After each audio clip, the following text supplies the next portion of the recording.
This is a presentation of National Streaming Sports. Over 20 podcasters, 70 weekly shows, and a 3.4-star rating on Roku TV. If you like the sweet science, get ready to talk boxing on the Gloved Fist podcast with top boxing writers Frank Lotierzo and Jack Hirsch. Frank, a former amateur boxer out of Philadelphia, writes for NY Fights and can be seen on the Boxing Channel. Jack, an amateur boxer who competed in the New York Golden Gloves, was a 6-term president of the Boxing Writers Association. And now, here's Frank Lotierzo and Jack Hirsch.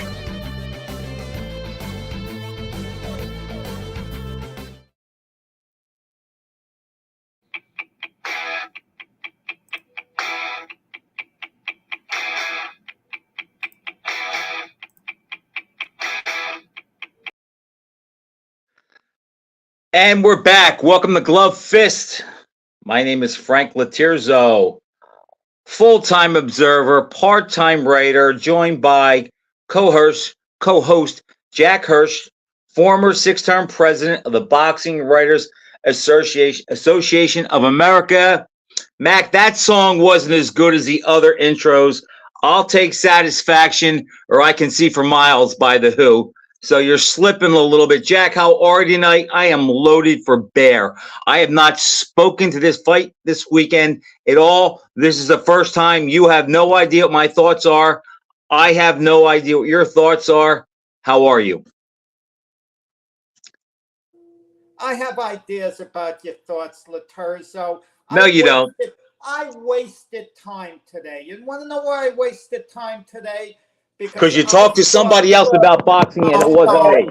I saw a post by you insinuating, not saying it straight out, but insinuating, trying to take a victory lap, going halfway around the track and waving like you called the Crawford fight correctly. So I went to the tape of the show last week, and all you said, you did better than I did. I'll give you that. But you said it would go past 7 rounds. I said Crawford in 7. You said it would go past 7. Good gosh. And you're making it out like you called it perfectly. Wait a second, Jack. Wait a second. We make the pick on Monday. On the day of the fight, I posted prediction. Bud will eventually find and punch into the holes that Madrimov will give him. And that should be enough to bring him the win. But if it goes the distance, I wouldn't be surprised. My Glove Fist co-host said Crawford in 7. To go against him and for fun, I'll say Crawford after 7. Okay? That was for fun, Jack. I said all along this was going to be a tough fight for Crawford. I did not like this opponent in this spot coming off his signature win. I said, how many guys put back-to-back great fights together? This was a tough spot for Crawford, and Madrimov fought a great fight. Well, we can agree on this. You were more accurate than I was. That I'm going to agree on. But with that said, Lotierzo, according to Eddie Hearn, you don't know what you're watching in the ring because you had it 116, 112 Crawford, and Hearn grabbed the mic after and he talked about the incompetence of judging at 116, 112. And Eddie Hearn is the bastion of truth, right, Jack? He never says anything out of line for his fighters. Anyone who thought that fight was a draw or a Madrimov win just doesn't know what they're watching, including Eddie Hearn. But I give him a pass because it was his fighter. Jack, here's what happened. And here's why I will take anybody's money if they want to bet against Crawford, against anybody at 147 or 154. Jack, I'm about 195 pounds, okay? If I really, really got crazy, I could probably make light heavyweight. So let's just say I could make light heavyweight and I could get a fight with Beterbiev or Bivol. Now, look, obviously, everyone knows I'm going to get killed. But my goal is to extend it as long as I can. Okay, so with Beterbiev, I'm going to move and I'm going to try and I'm going to stay away. With Bivol, I'm going to try and take him up, and maybe Bivol I get through 30, maybe a minute, and Beterbiev I get through 40 seconds. Okay, look, Madrimov fought a great fight. He was patient. He's physically strong. He has good fundamentals. He has a little bit of speed. But Jack, the guy did not fight to win the fight. He fought to keep from Crawford from kicking his butt. And that's why Crawford didn't get many exchanges, because Madrimov's offense was one and done. So when you compilate that with the herky-jerky movement, the fact that Crawford is always going to be patient and think his way through the fight and process what's going on, he's not going to take chances. So by Madrimov not throwing a lot of punches, yes, he prevented Crawford from beating him up because he didn't allow him to counter. But it cost him the fight. I don't know what Chris Mannix and those guys were watching, because Crawford clearly won 8 rounds, was landing the better body shots and combinations. Let me finish. He just didn't get the chances to unload on him and really do damage and take him out, because Madrimov was fighting to extend the fight, not get beat up, and hoping that maybe Crawford would make a mistake and he would catch him. I mean, I can't agree with that. That he's just that he wasn't trying to win the fight. He's making a Jack, there's trying to win, and then there's trying to win. I'm one of those guys who didn't know what he was looking at, I guess, because I had it scored a draw. But 2 factors. If you asked me who I'd have to give the decision to, if it was one or the other, I would have given it to Crawford.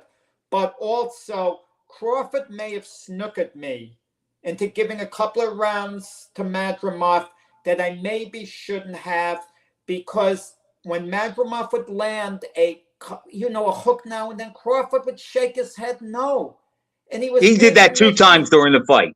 And maybe those were deciders for me. I said, oh, he connected solidly. Otherwise, Crawford wouldn't be shaking his head like that, because Crawford doesn't tend to ever do that in any of his fights.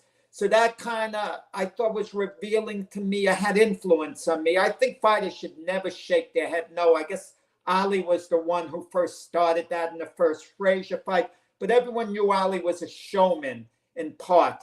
But all the guys who shake their head no, that's like telling the judges the other guy scored, and they're more likely to give him credit than maybe not. But it was a close fight. Yeah. I think 116, 112 is too wide. 115, 113 Crawford, I'm fine with. 116, 112 Frank, I think I had it a little wide. Jack, I actually think it was 8-3-1, but if I give Madrimov the first round, now it's 8-4. But Jack, look, I'm not saying Madrimov didn't try to win, but I'm just saying he went right up to the line. And when it came time to push and go further, he didn't do it. He fought, and he can say today, I fought Terrence Crawford, and I didn't get my rear end kicked, but I didn't beat him. Crawford outboxed him, and he outthought him throughout the fight.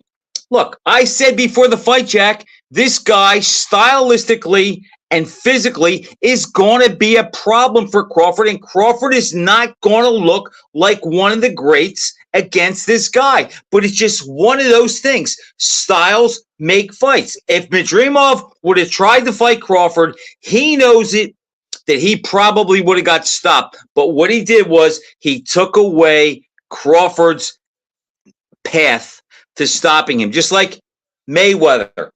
Great offense, okay? But he sacrificed his defense. He did just enough, and he got through, and he won all of his fights against a lot of hand-picked opponents. But Crawford didn't show me anything other than the fact on the downside is 154 is his ceiling. We don't have to talk about the Canelo fight. And I will say this right now. I don't care if it's Virgil Ortiz or Boots Ennis. They cannot and will not fight and present the problems to him that Madrimov did, even though you could say they're more decorated and they're more thought of in the business, because they will try to beat him and fight him, and that will be their undoing. Crawford is close to 37. 1 month away. Wouldn't you say this is the fight where he's finally showing some signs of slippage? You could argue he's still a great fighter if you want. And you can also predict that he's going to age gracefully. He won't fall off the cliff the way Roy Jones did. He'll age the way Mayweather did. Mayweather aged gracefully, as the years went by. He wasn't at his peak. By the end of his career, he wasn't as good as he was, years earlier. Do you think Crawford has entered that territory of showing slippage, or the way you're talking, he's as good as he ever was, and it was just a style matchup, and the result was a little deceiving that Crawford was really never threatened and won clearly, and it was a good performance? I get the feeling you feel it was a good performance by Crawford. Jack, this is how I look at it. Look, I don't think Crawford's getting any better, but he hadn't fought in a year. It was his first fight at that weight. I think the opponent gave him trouble. He was forced to find a new way to win, and he did. And once again, when the money was on the table in the 10th, 11th, and 12th rounds, and he needed to assert himself, he did. But I chalk this up mostly to it was just this guy, and I had a feeling going in, this guy would be his Ted Lowry, who gave Marciano all kind of trouble, Bonavina, who gave Frazier trouble, not nearly the same caliber guys, and Ken Norton, who gave Ali trouble. I think that was the case in this fight, and if Crawford had Boots in front of him, or Virgil Ortiz, or Jermell Charlo, he would have won by a stoppage, and the streak would go. This guy may even get beat, Jack, maybe in his next couple fights. I just think he got Crawford at the right time. He had the right style, and I thought he fought a very smart, patient fight. And the kid does have 300 fights, and he is skilled. So yeah. I think he enhanced his career, and I think Bud's going to take a little bit of credit. I mean, take a little bit of a lumping, because after the Spence fight, the bar's too high, and he could never live up to that. Two things, okay? Let me throw at you. The pound-for-pound list. I know you hate pound-for-pound rankings, but they are there. He was neck and neck going into this fight with Usyk and Inoue, okay? And the thought was it's in Crawford's hands. Had he won as decisively as I predicted, he would be in the number one spot. If he would have won by stoppage, yes, he would have reclaimed that spot. Everyone had their eyes on him. In general, not your thought, but to the public, is considered a subpar performance by Crawford to the public. So is now, for the first time in many a year, has he clearly slipped in the public perception and the pound-for-pound ratings? Can you rate him ahead of Usyk now? Can you rate him ahead of Inoue? Is the public going to do it? I don't think so. I think he slipped to number 3. I think the public will make a case for Inoue and Usyk. And all I would say to that is, well, Crawford's never been down. And, other than this fight, he's never had a close call where we see Usyk with some close calls. I mean, Chisora won 5 rounds against him, and he's not even a ranked guy. Okay? Okay? And let's face it, he fought Tyson Fury, 6 months after Tyson Fury fought a novice who was making his pro debut, who dropped him, and Usyk beat him by 1 point and was hurt in the fight. No. What Usyk did was semi-historical. Usyk didn't have to win decisively to overcome a much bigger guy. Usyk reset the bar. But Jack, what? Thinking, when people come to you and they say to you now, Frank, oh no, Joe Frazier never could have beaten Tyson Fury. He's too small. You can now point to Usyk doing it, saying Smoking Joe could have maybe gotten to Lennox Lewis, maybe could have gotten to the Klitschko's. he could have overcome the size factor because Usyk overcame it with Fury. So Usyk's win was semi-historical in that Jack, you sense. can look at it that way, but when he beat Fury, Fury barely beat a novice in his last fight.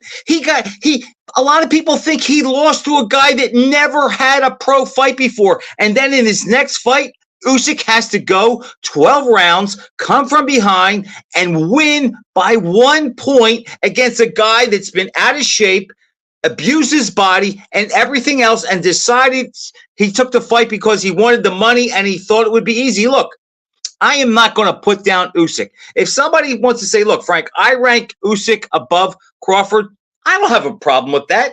It's close. I just think people are short-sighted.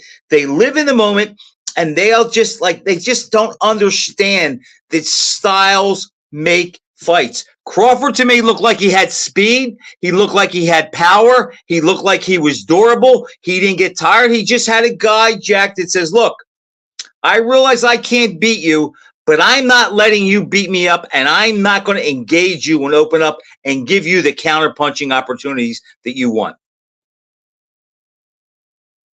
I can't hear you. The other point I want to talk about is the Canelo factor. It's still going to exist. It's not going to disappear. You might want it to disappear, but it's still going to be there. It's still going to be talked about, and it's not going to be disregarded. Even though we might look at the fight, I might look at the fight a bit differently. Now, Canelo fights in September. They had the press conference today in New York to announce his fight with Edgar Berlanga. Complete mismatch. Canelo's going to win and look good doing so against Berlanga. I'll be shocked if there's anything else. But assuming Canelo takes care of business, do you think possibly he's thinking now, you know, for the money they're going to offer me to fight Crawford, they're still going to offer me the same crazy money as before, that this guy can't hurt me. He can't hurt me. The worst that'll happen, I lose a disputed decision to Crawford, and there's a good chance I can stop Crawford. I'd be too strong for him. Do you think Canelo is reset that in his mind? He won't be as scared to take the fight? Jack, I think based on what we saw the other night, I don't think the odds have ever been better that we'll see Crawford and Canelo. And I have said all along, Canelo is too big for Crawford. He has the style that can beat Crawford, because I have been consistent and said, when we see Crawford get beat, it will not be by a slickster like a Mayweather or a Whitaker. It's going to be by a tough, durable guy who can muscle him and make him do things he doesn't want to do. And I think Canelo fits that mold, but I don't think there's a better chance. I don't think the chances have ever been better that we'll see this fight. And I'll make a prediction right now.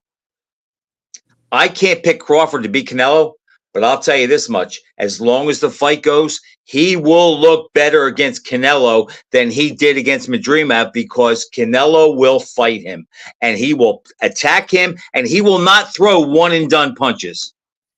You know, my prediction was flat out wrong. I picked Crawford in seven rounds. I thought he was going to turn in a sensational performance, and he didn't come close. I never felt that, Jack.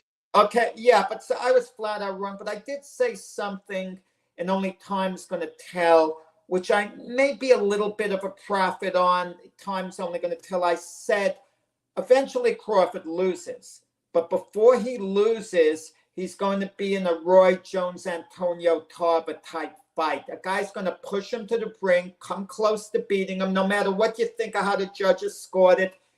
He came one round away from not winning, Saturday night on the scorecards. Keep that in mind. Was this the one fight where Crawford has the close call and wins, and then any top guy he fights now, he's going to begin his descent, and he's going to be taken in his next big fight, let's say, against a top-of-the-line opponent? Jack, look, I think that's plausible. I do. I don't think you're off on that. But I just think that it was more a matter of styles and the guy being at the right place at the right time. And he fought a great fight. It was a smart plan that he had, and I think Madrimov showed that he's a thinking fighter. He has physicality. He did land the right hand, but other than that, and it's like, again, it was at the cost of his offense. And what he did, when I think of that fight, Jack, I come away thinking Madrimov did not let Crawford beat him up. He didn't beat Crawford up, but he didn't take the shellacking that some people thought he was going to. And again, I had that feeling with this fight. When Crawford fights again, I think we'll see the Crawford that we're used to seeing. And maybe this was good for him, but the guy hadn't fought in a year, and he moved up and won a full weight class, 7 pounds. He was roughly 132 in his debut. It's like, and he is 37 years old. I mean, I hear guys lauding Durant for winning big fights at 32. What was he at 37? He beat Iran Barkley by 1 point. What was Sugar Ray Leonard at 37? Whoa. Durant came up from the lightweight division, and he beat a much bigger guy, a big super middleweight in Barkley. So let's Jack, he beat him at middleweight, and he barely beat him. Without the knockdown, he doesn't get the decision. But there was. I was at that fight.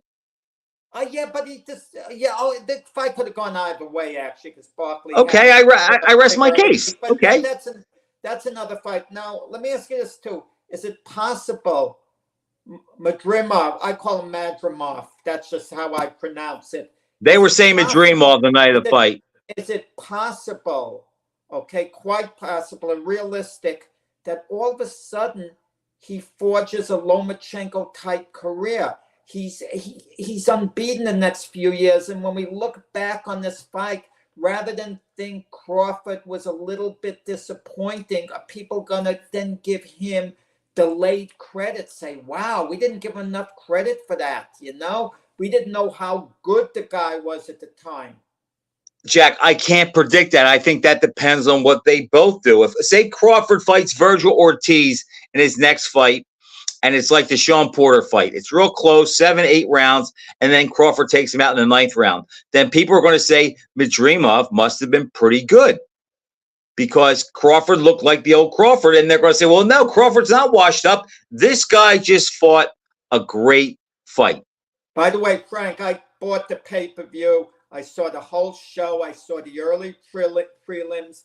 Let me tell you something, Frank. Next time there's a big pay-per-view show, I'm not getting it.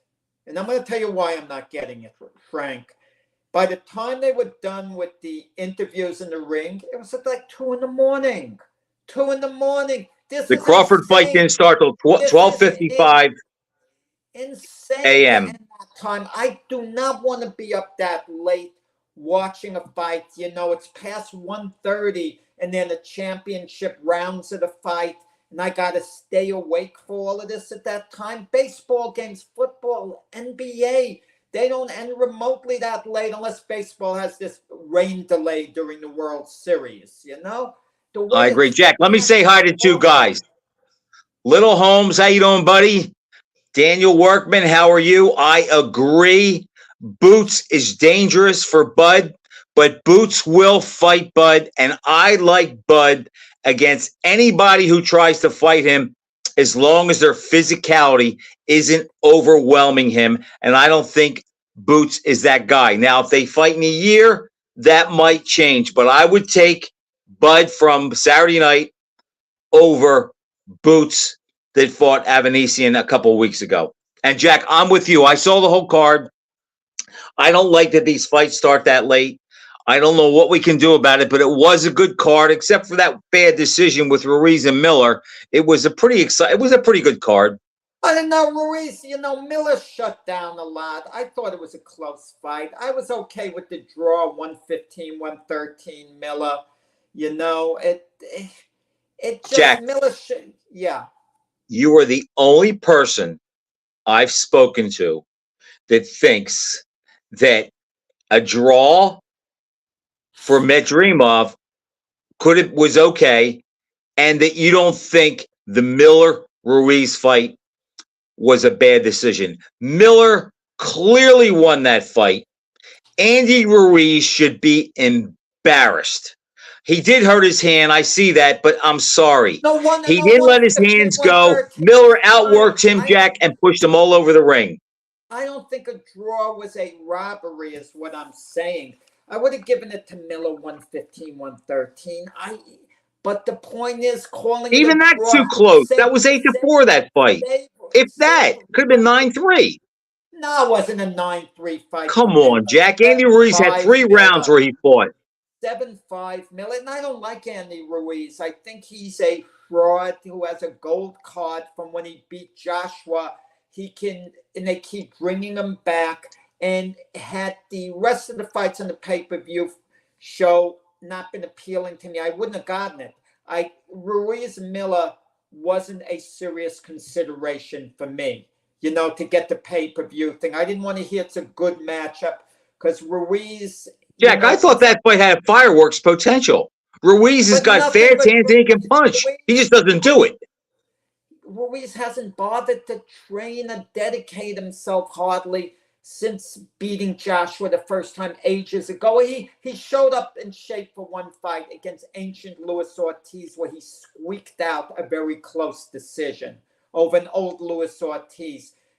Andy Ruiz has been basically a disgrace. He fights hard when he's in the ring. He tries. I'm not putting him down that way. His lack of dedication, I've had it with the guy. He's too complacent, Jack. And when you say he tries for about 15 seconds a round. I mean, the guy, if I could hit like him, I would let my hands fly. He can punch. He's got quick hands, and he can throw nice combinations. He just doesn't do it enough. And every time he does it, he has to take a rest for a minute or a minute and a half. I think that was a bad decision. I think Jarrell Miller was robbed. I don't think there's any way to see that fight except Miller won that fight, Jack, for 2 reasons. Miller by a couple he outworked of points, him. I had it, but I had a 115, 113 Miller. But I'm not about to call a draw a robbery in that fight. That's the point I'm making. I think it's ludicrous to call it a robbery. Oh, Miller. Why, Jack? There was no question who the better guy was that night and who did more. There's no question. There's no case for Ruiz. Miller landed the harder shots, backed him up, and landed more of them. What more could he do except knock him out? We know Ruiz has a great chin. Ruiz had success in the early rounds. He had a couple moments, yes, but not in rounds. But the fighter that stole the night for me, of all the fighters, was Martin Beckley. I mean, he was the star of the show as far as I'm concerned. I know Valenzuela beating Pitbull Cruz was heartwarming. That was great. He was magnificent, in his strategy, his conditioning. Fought a great fight. He fought a great tactical fight as well. Kudos to him. But when the show was over, the one fighter who I want to see next more than anyone else is Beckley. He's like, I wonder how he's going to do against the top guys. Jack, think about this. Thank the Lord above for the Saudi money, because if the Saudi money wasn't there, they would all be avoiding him. But now they'll get paid nicely and they'll fight him. And I'll tell you what, a couple of the uppercuts that he hit Jared Anderson with, I don't know how Anderson got up. They were unbelievable. He is a heavy-handed guy. He's physically strong. He has long arms. He is very dangerous. I don't think we'll see any of the big names look to fight him unless they have to. Let me say something about Jared Anderson. A lot of people are going to write him off. I'm not writing him off. I'm not writing him off on this list. No, he's not the future of the heavyweight division. No way. It doesn't mean he can't win a title someday. I mean, it was a terrible matchup. He got overpowered eventually, got hit terrific shots, but he was showing me enough skills. If he didn't have a guy that overpowered him, he would have had success against virtually any heavyweight in the world. Jared Anderson, except the upper tier guys. I mean, he couldn't do anything with Usyk or Fury. He might get lucky against Joshua, but he wouldn't go with those two guys. Jared Anderson, I think, can be another Joseph Parker. if he dedicates himself, works hard, can have a Joseph Parker type career. He's only 24, Jack. Right, which means you put him in the right situation. One of the 4 sanctioning body belts becomes available. He gets a fight for a vacant title, not against the Usyks, okay, or the Beckleys in a rematch or whoever. Put him in the right spot. He can definitely win a title, and he can listen. I'm going to just tell you, heavyweight fight the fight before. Jared Anderson wouldn't have had any problems with Derek Chisora had he been opposite him. Okay, that's what I'm trying to say. People are going to write him off. Yeah, that would be a mistake. He can get better. And basically what he has to do, he has to get better defensively, not pull out with his hands down. And look, I give him credit for taking the fight. He showed heart. I do worry, though, what that kind of a fight and a loss like that does to his confidence. Now, the way he appeared after the fight, he wrote it off as a bad night. He needs to learn more. As he said, I keep making the same mistakes, and he was talking defensively. So I would not write him off, but the fact that, they're calling him the future of the heavyweight division, that's not going to be the case. And Little Holmes says Anderson should have used his legs and boxed more. I agree with that, but when a guy's coming at you like that and he's sticking you, at some point you have to make a stand to gain his respect and to make him back off a little bit. And unless you're Muhammad Ali or Larry Holmes and you can use the ring like that behind your jab, it's kind of hard to do. And I agree with Dan, but Coley and Zhang, boy, would that be a fun fight. And that would come down to who has the better chin. Beckley and Zhang, you mean? Yes. Yeah, we don't know how good Beckley is. He might be the best heavyweight in the world, and there might be 7, 8 guys who could do him in. We don't know, but based on this fight, I want to find out. I want to see him fight. He showed good hand speed. He wasn't just a plotter, clumsy. No, his hands were quick. Yeah, and the way he would throw punches, those uppercuts were beautiful. You could see he caught Anderson right on the point of the chin, and he just sank. And trying to keep this guy off, I have no idea what would happen if he fought Anthony Joshua. Maybe Joshua would make him look like another Francis Ngannou and starch him. Or maybe he would take it right to Joshua and knock Joshua out in 3 rounds. I'd love to find out. Would love to find out. I still don't have my confidence back in Anthony Joshua, and I still worry about him against a big puncher. Now, look, I didn't think he would take Ngannou out like that, but that just confirmed to me how shot Tyson Fury must be. But and he let his hands go. I just don't know if he would do that and he'd have that mindset against another pro boxer who he knows has an offense, a corresponding offense that can jab with him, has the big right hand, the uppercut, and the hooks. So I don't know. I'm still leery against Joshua, against guys that can punch. But look, Joshua's never going to fight Martin Bakole. There's just nothing for him to gain. He's going to fight Dubois. If he beats him, then he's going to try to get the winner of the Usyk-Fury fight if they fight again. Frank, what's interesting about the show from Los Angeles last Saturday? In all the big fights, the heavy favorite didn't perform. He either got upset or the ones that won didn't perform as well as the majority thought they'd win. David Morrell. Same thing. To win a decision. David Morrell, if he wanted to give an image of being a monster, he was calling out David Benavidez. And I'm thinking to myself, I don't know who would win that fight for sure. David Morrell, I thought, might actually beat Benavidez. I hadn't fully analyzed it. I'm not saying that would have been a prediction.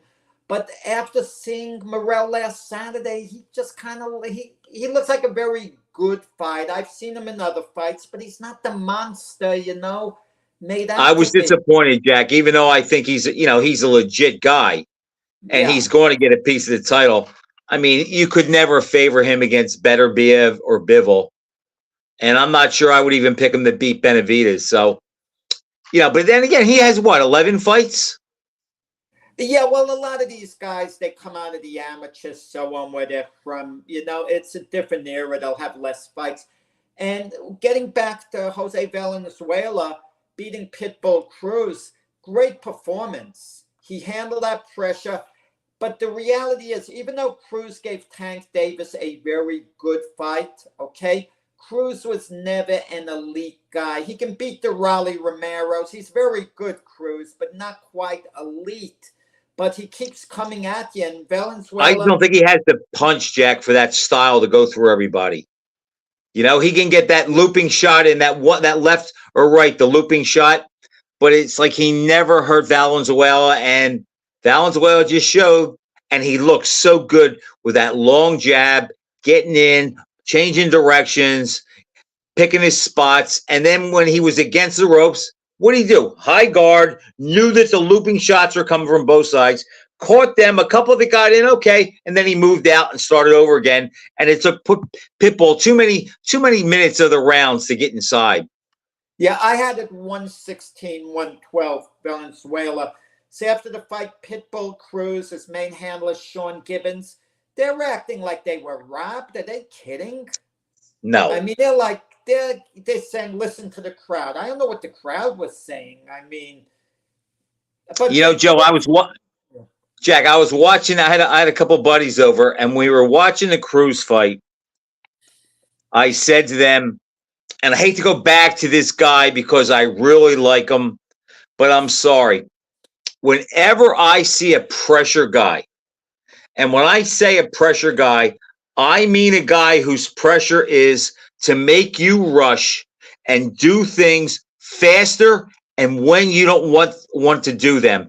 And I just, Jack, even to this day in my lifetime, I have never seen anyone fight that style, the pressure style. And I mean, cut the ring off, slip the jab, go to the body, and force the guy to have to do one of three things: fight, run, or hold. And Jack, when I see these guys, no one did that like Smoking Joe. Yeah. He was on you if you go back and you look at the films of his fight, every move he took, if there was paint on the bottom of his shoes, you would see every step he took, he was inching his way in closer and forcing you to throw shots, not to hurt him, but just to occupy him and keep him from steamrolling you. And I look at Cruz and I'm thinking, boy, if you had some better head movement and could get inside a little better and had a bigger punch, you would be something. But that style requires that. Definitely. Frank, have you been following the Olympic boxing? Believe it or not, Jack, as I said last week, I've been watched a lot of the judo and some of the female boxing because I am turned off by the situation that's going on. Yeah, I know with the female boxer, having a physical advantage was born, with men's traits. I go back and forth, Frank. I'm not embarrassed to say sometimes I don't know the answer. Right. I just don't know the answer. And people are going to ask, well, what's your opinion of it? And they don't want to hear. I don't know. I want to hear more. I want to hear people talk on it. And maybe everything will come together in my head. My initial thoughts were, no, it's cheating. But it's not. She's not cheating, herself. Jack. It's not a transgender trying to switch over to gain an advantage. I mean, but Jack, do you remember back in the 70s and the 80s, the female Russian lifters, a lot of them were disqualified because when they tested them, their testosterone was too high and way above normal. Well, how is that different than this? Frank, she has the XY chromosome. Okay? That's a man's chromosome, okay? I'm not a scientist, biologist, or anything like that. I listened to Caitlyn Jenner be interviewed, and she said the Olympic Committee messed up and Khalif should not have been allowed. The International Boxing Association disqualified her. And Jack, to me, I say this. There are so few people that are born like this, okay? So it's kind of hard to come up with a definitive rule. But Jack, why can't we, in a sport like boxing, why can't we err on the side of safety? Is it going to take somebody to get hurt or maimed or killed really bad? And the Taiwanese boxer is a transgender. There's no way he should be competing. I'm sorry. So what do we do with the competitors? We tell Khalif you're not allowed to box against any women. What happens if she wanted to box against the men, enter the Olympic trials or whatever to qualify? Are we going to then tell her, no, you can't box in the men's division, you're a woman? But if she has the same testosterone as a man, Jack, now look, I don't think she has the same bone structure. It's just a tough case, but I don't want to rewrite the Olympics for one person. I have a fight for you, Frank. I'm joking, but I'm serious at the same Clarissa time. Shields. You know me, Frank. All of a sudden it popped into my head for the first time. Clarissa talks with her big mouth, getting a little bold at times, even though I kind of like her. I think she's a good person underneath all that. That's just a bravado. But she'll go against another woman, and since she challenged Keith Thurman, she once challenged Keith Thurman, and Thurman disregarded it.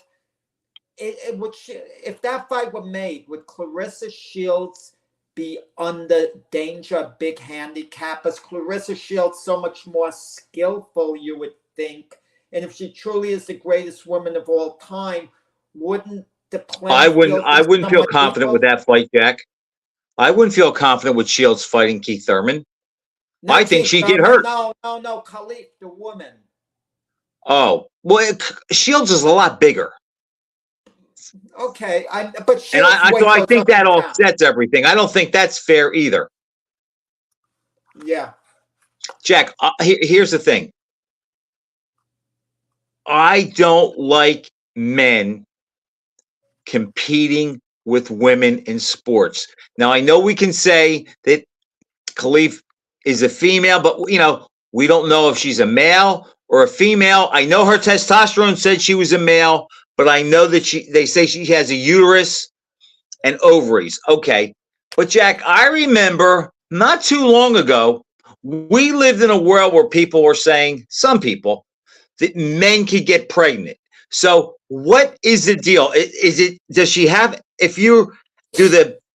Does the biology dictate? To me, it does. There are only two sexes, and females should not compete with men in swimming and track. Let me give you an example, Jack.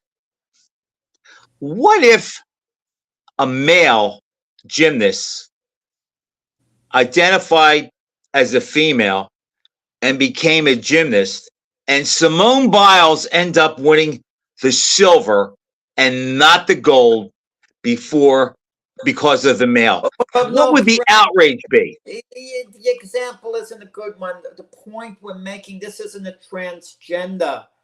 If someone was born a female and then they had male testosterone, then should they be allowed to compete? That's the question. I don't know the answer.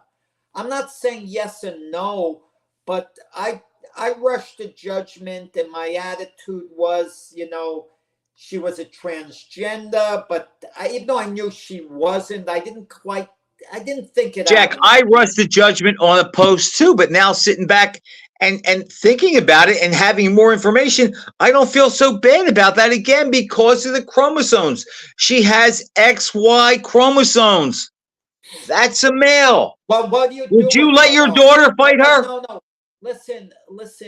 I'm not saying I agree or disagree right now, but what do we do with these females who are born with male traits?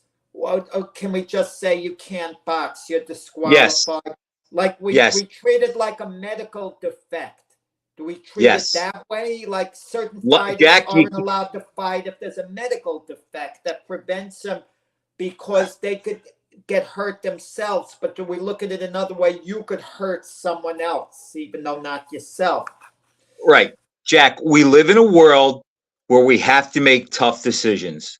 And some people are going to be hurt and affected by them. But that's what the world we live in. And I would rather err on the side of safety and caution than the other. Frank, I just would. I'm sorry. We live in such a crazy world that people who died decades ago, if they could come back and they could see stuff going on, like you don't have to put a dime in the phone booth, you have your own phone, all the crazy inventions, okay? Can you imagine, Frank, 100 years from now, you could come back in time and go to that time place and you see, oh, Olympic boxing, certain females allowed to take all the steroids they want to level the playing field. Like one competitor can't because they were born with these traits, but the other, to even it out, could take the most heavy doses of steroids to make it even. Jack, if someone would have told me in 1992 during the Oscar De La Hoya Olympics that in 30 years, roughly 30 years, we're going to have men competing with women on the field of play, I would say, but they're not. You're But crazy. it's not technically. That's not the case. But Jack, that's happening across the board. Not in the one case, but it's happening in swimming, in volleyball, and it is becoming more of a factor. I would have said there's no way that'll never happen, but I've seen more things happen in the last 4 or 5 years happen that I just shake my head and can't believe it. But getting off that, these Olympics going on, they're not making stars the way past Olympics. Past Olympics, you talk about the Olympics made Oscar De La Hoya. I mean, and then he upheld his end of the bargain, obviously, and had a great career. It was a springboard for George Foreman, Joe Frazier, Ali, Floyd. Not just boxers, Jack. Look at Mark Spitz, Mary Lou Retton, people like that. I'm thinking of the boxing, and there's no really big storyline in boxing, which I can see where it's not really going to act as a springboard to anyone. You know, even last Saturday's professional show, Andy Cruz was on that show, Olympic gold medalist. He Cuban who went to Philadelphia to learn his trade. Wow, that's and it's his father. Right, exactly. You know, he looked good, but he did get stung once, but it didn't really. He's not an American, so I guess the profile won't be the same. But you don't have the De La Hoyas and the Sugar Ray Leonards coming out of the Olympics anymore. But Jack, there's one simple answer for that. And it's the same reason why boxing has become a niche sport. It's hard to find. When Leonard fought and De La Hoya fought, it was all on network TV. And enough time hasn't passed yet where the dinosaurs like you and me are gone. And we like the idea that we can turn on ABC at 8 o'clock and we're going to see Sugar Ray Leonard fight the Cuban, or George Foreman fight the Russian, or Ali fight the Pole, or Frazier fight the German. Okay? It's so hard. And I've said, because I've gotten into this sport of judo the last couple of years, I was searching for the tournaments because now I understand that. And the boxing, I actually have less interest in. But if I could just flip a switch and turn it on, I would watch it like I did as a kid in the 70s. And Jack, the same thing happened this past Saturday night with the fights, okay? I didn't want to tell this story, but I'll tell it. I saw that the fights were on pay-per-view. Now, I get gouged, but I bought a lot of pay-per-views, okay? So I saw $79.99. Okay, It's a pretty good card. I think Ruiz and Miller could be good. I think Crawford has an opponent that's going to give him a hard time. I want to see Morrell, and the list goes on. Yeah. And Jared Anderson against Piccoli. Okay. Jack, Saturday, I realize I take my remote and I say, Terrence Crawford, pay-per-view boxing today. And I find out it's not on regular pay-per-view. You either have to have the Zone or Amazon Prime. No, Frank, you have to hit your guide on the TV set and then scan to pay-per-view channels. You know? Jack, okay, That's how you, but it still wasn't on regular pay-per-view. no, but it's the production is by the Zone, but you could get it off your TV set. You don't have to be a subscriber to the Zone to get that last Saturday's show. But I understood it was on Amazon Prime, and that's how that was the only way you could get it.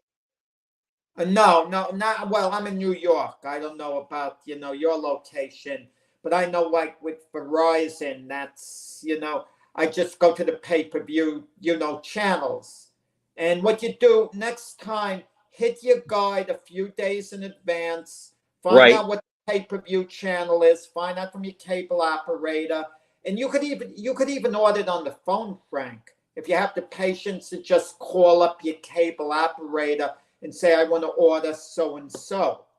They would order it for you. I'll tell you exactly what to do. Okay, I didn't know that, but so I spoke into the remote. I couldn't find it. And then I was told by a friend of mine, Frank, it's on Amazon Prime.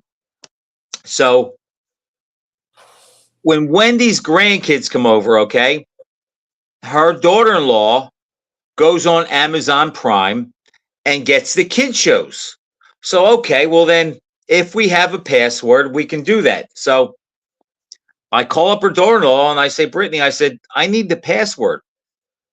She gives me the password. It doesn't work.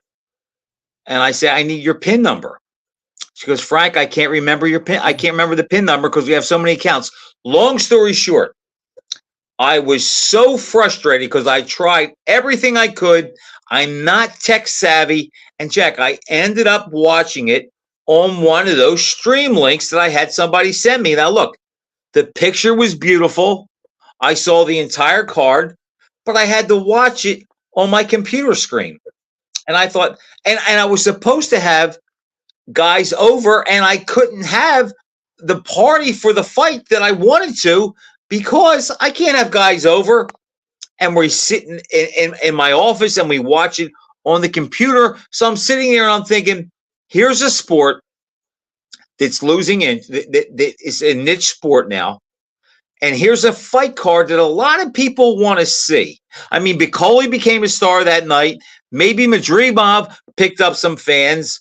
And you have those stories nobody saw. So the fact that boxing is so hard to find the fights that you want to see, it's so hard to find because you have to be tech savvy. And Jack, look, the same thing happened last year for the Dolphins and the Chiefs wild card game. I had to get Peacock for that. 4 fights, a pay-per-view show, an imaginary pay-per-view show. 4 main fights. If throughout the history of boxing, you could have 4 matchups. You give 1 matchup, I'll give 1. You give 1, I give 1 until we round out our card. I could start first if you want me to. All right, I'll give you one. We're going to take guys from any era and we can match them. Any era, any matchup, mouth-watering. In other words, all right, Smoking Joe Frazier and Marciano. Frazier, the first Ali fight against Marciano that beat Walcott for the title. Okay. That's a great matchup. Because Marciano wouldn't be denied and Frazier wouldn't be denied. It'd be unbelievable. Something would have to give. Who would you pick? Well, let's leave it alone. Let's talk. No, leave the prediction. Otherwise, we'll never finish up with my first fight, Dempsey against Lewis. That was the most talked about fight for decades. And people forget in this era how big that was. That's all we hear. Who would have won between Dempsey and Lewis? I want Dempsey and Lewis.